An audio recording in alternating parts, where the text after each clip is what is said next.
बच्चन महाराज साहब बच्चन 6। जो कोई समझे सैन में तासों कहिए बैन, सैन बैन समझे नहीं तासों कुछ नहीं कहन। जो कि सयाना है वो इशारे में समझ लेता है, और जो गंवार है उसको बहुतेरा समझाओ तो भी नहीं समझता है। ऐसे मूर्खों के साथ मौन रहना बेहतर है। हाकिम के साथ जिस तरह बर्ताव करना चाहिए उसके लिए मौका और उसके मिजाज का ख्याल जिसको नहीं है वो नादान है। हमेशा हाकिम का मिजाज और मौका देखकर बोलना चाहिए। दृष्टांत, एक राजा था। उसके एक बार उसकी रानी ने कहा, ये क्या अंधेर है कि बेचारा दरबान दिन रात पहरा देता है और काम करता है। उसको 4 रुपया महीना तनख्वाह मिलती है, और जो वजीर है कुछ काम नहीं करता है। एक आध घंटे इधर उधर थोड़ा सा काम कर लिया, उसको 2000 रुपया मिलता है। इसका क्या सबब है? राजा ने कहा, अच्छा रानी, हम तुमको इसका तमाशा दिखाते हैं। हुक्म हुआ कि दरबान को बुलाओ। दरबान हाजिर हुआ। राजा ने कहा, हमने सुना है कि कुतिया जो दरवाजे पर बैठी है उसके बच्चा हुआ है, जाओ देख आओ। दरबान देख के आया और कहा, हाँ बच्चा हुआ है। राजा ने पूछा, कई बच्चे हुए हैं? कहा, ये नहीं कह सकता। राजा ने कहा, अच्छा जाओ फिर देख आओ। उसने आके कहा, 4 बच्चे हैं। राजा ने पूछा, कई नर हैं और कई मादा? दरबान ने कहा, ये नहीं देखा। फिर भेजा गया, आके जवाब दिया कि 2 कुत्ते और 2 कुतिया हैं। राजा ने पूछा, क्या रंग उनका है? कहा, ये नहीं देखा। फिर भेजा गया, आके कहा, सफेद और काले हैं। राजा ने पूछा, कई सफेद और कई काले हैं? कहा, ये नहीं गिना। फिर भेजा गया, आके कहा, 2 सफेद और 2 काले हैं। राजा ने पूछा, कुत्ते सफेद हैं या काले? दरबान ने कहा, ये नहीं देखा। गरज कि इसी तरह कई बार वो आया गया। बाद इसके राजा ने वजीर को बुलाया और कहा, सुना है कि कुतिया के बच्चा हुआ है, जाके देख आओ। वजीर गया और आके अर्ज किया, 4 बच्चे हुए हैं, 2 कुत्ते और 2 कुतिया हैं। कुत्ते सफेद और कुतिया काली हैं, और इस तरह उनके पालन पोषण का इंतजाम कर दिया गया है। तब राजा ने रानी से कहा, देखा फर्क? वो बैल के मुआफिक था, जैसे ठेला जाता था वैसे चलता था। और वजीर ने बिना कहे सब सवालों के जवाब दे दिए और बंदोबस्त भी सब कर दिया। रानी बोली, बेशक सैन और बैन समझने का बड़ा फर्क है। सियाने के लिए सैन काफी है, मूर्ख के लिए बैन भी बेफायदा है। चर्चा जो की जाती है वो जिसके लिए है। अगर वो सयाना है तो सैन्य में समझ लेता है, और जो अयाना नादान है तो औरों से पूछता है कि चर्चा किसके लिए थी। वैसे तो चर्चा की रोशनी हर जानिब फैलती है, मगर बाज दफे खास किसी के मुताल्लिक की जाती है, पर बहुत कम लोग सैन्य में समझते हैं। असल में कुल कारखाना सैन्य का है। हम लोग कम ज़र्फ हैं, इस वास्ते नहीं समझ सकते हैं। हुजूर साहब जब कोई बात सैन्य में कहते थे तो सुनने वाले पहले कहते ये ठीक है, फिर जब अलहदा होते थे तब मन उनका अनेक सूरतें पैदा करता था, और फिर वही करते थे जो उनके मन में था। इसका नाम समझ नहीं है।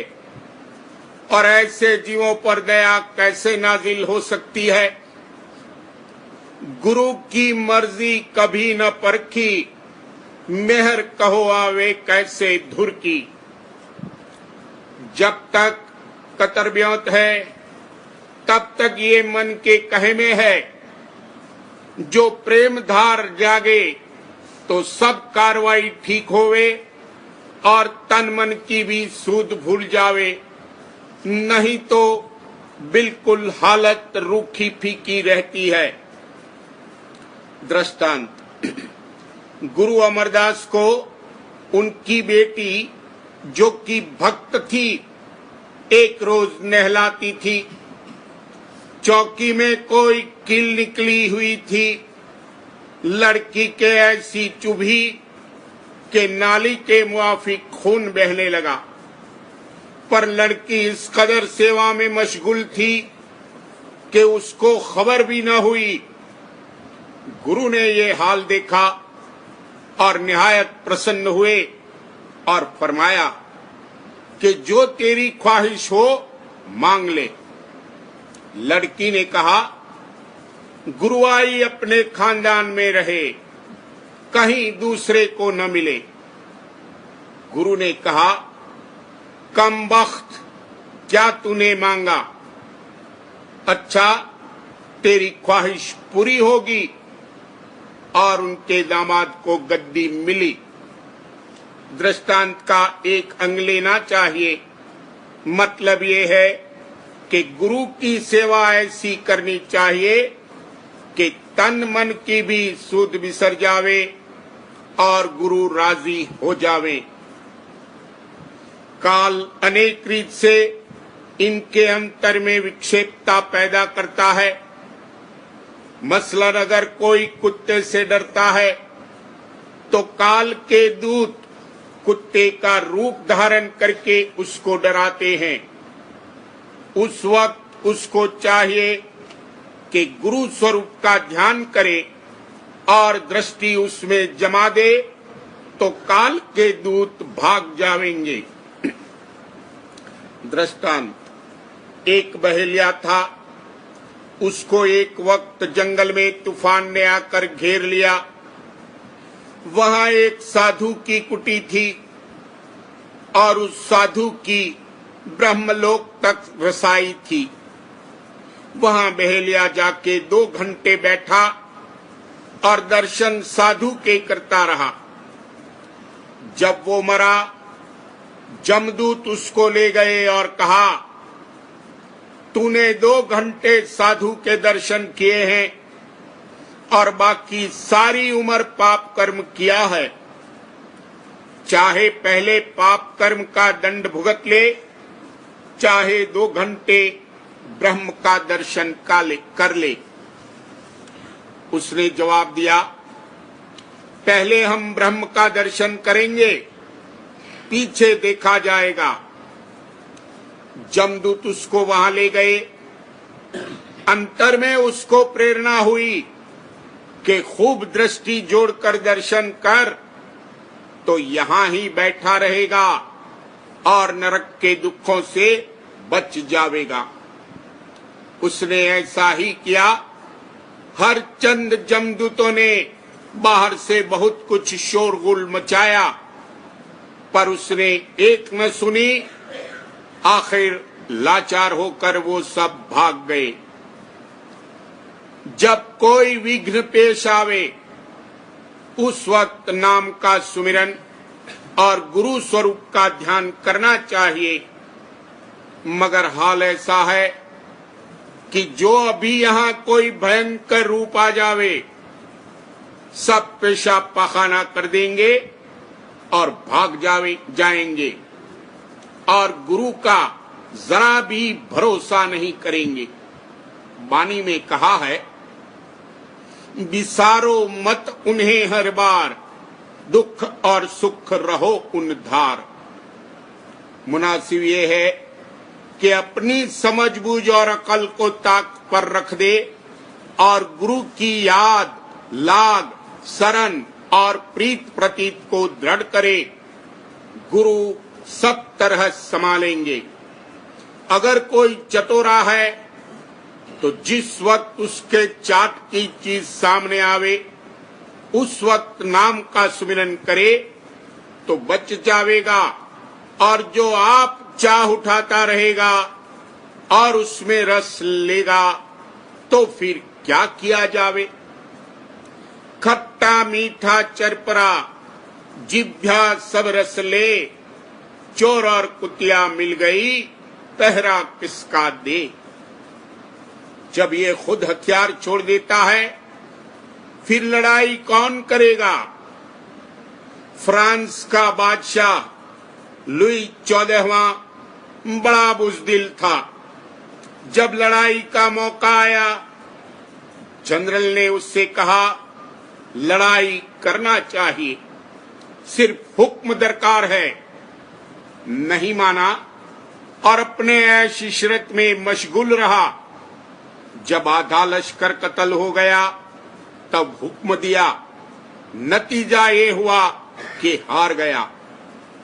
जैसे कृष्ण ने अर्जुन से कहा था कि लड़ाई करूंगा मैं, मगर करानी तुम्हारे हाथ से है, ऐसे ही गुरु मन माया से लड़ाई करते हैं, मगर कराते इसके हाथ से हैं।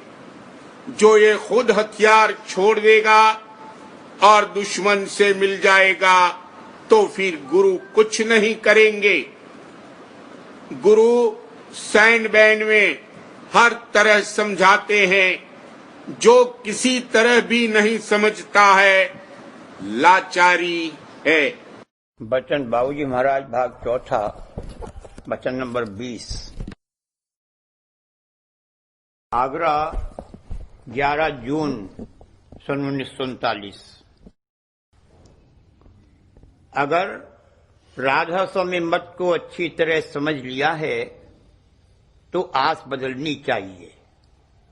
बगैर आस बदले काम नहीं सर सकता।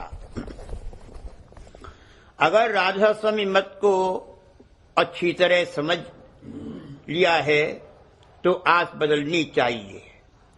इसका ये मतलब नहीं है कि संसार की आसें और चाहें सब एक बार की गायब हो जाएंगी। पहले तो केवल संसारी आस और चाह ही उठती थी और कुल कार्रवाई जो की जाती थी उसी चाह को पूरा करने के लिए होती थी। अब उसमें फर्क आना चाहिए। जितनी ताकत आस और चाह उठाने और उसको पूरा करने के वास्ते जतन करने की है, उसके कोई न कोई अंग में ये आस पैदा होनी चाहिए कि हम सच्चे मालिक के देश में पहुंचकर उसके चरणों में बासा पावें। अगर ये आस और चाह नहीं पैदा हुई है तो परमार्थ नहीं बन सकता। जिस चीज की आस और चाह उठती है उसके लिए ये दीन होता है। इसकी तवज्जो और चित्त उस तरफ जाते हैं और इसके मन और इंद्रियां उस काम को करना मंजूर करते हैं। इसलिए जब तक संसारी आसें और चाहें ढीली और कम होकर सच्चे मालिक से मिलने की सच्ची आस और अभिलाषा न पैदा हो, तब तक परमार्थ कैसे बन सकता है। ये कहना कि हम तो परोपकार करते हैं या देशोन्नति और सबको सुख व आराम पहुंचाने वगैरह के काम करते हैं और यही परमार्थ है, मन की दगाबाजी और फरेब है। इन सब कामों की जरूरत है और करना चाहिए, मगर इन कामों को परमार्थ से मंसूब करना गलती है और इन कामों के करने वाले तो हमेशा मौजूद रहे हैं और रहेंगे। अगर इसको अपने जीव के सत्य कल्याण की चाह पैदा हुई है तो इसको इन कामों में नहीं पचना और खपना चाहिए। जिनका ये काम है वे कर रहे हैं और करते रहेंगे। इन कामों के करने वाले ये दलील पेश करते हैं कि अपने भाइयों को सुख व आराम पहुंचाने से बढ़कर और क्या काम हो सकता है। उनसे पूछना चाहिए कि तुम किसको सुख व आराम पहुंचाते हो। जिस्म यानी तन और मन को ही तो आराम पहुंचाते हो। ये दोनों चीजें नाशमान हैं और धन व विद्या आदि जो प्राप्त करते और कराते हो वे भी नाशमान हैं। तो जो चीज नाशमान है उसके लिए जतन और कार्रवाई करना सत्य परमार्थ नहीं हो सकता। तुम्हारे अंदर जो शुद्ध चैतन्य अविनाशी और अजर अमर जौहर है उसको यहां से निकालो और उसके भंडार में पहुंचाओ। ये असली और सत्य परमार्थ है।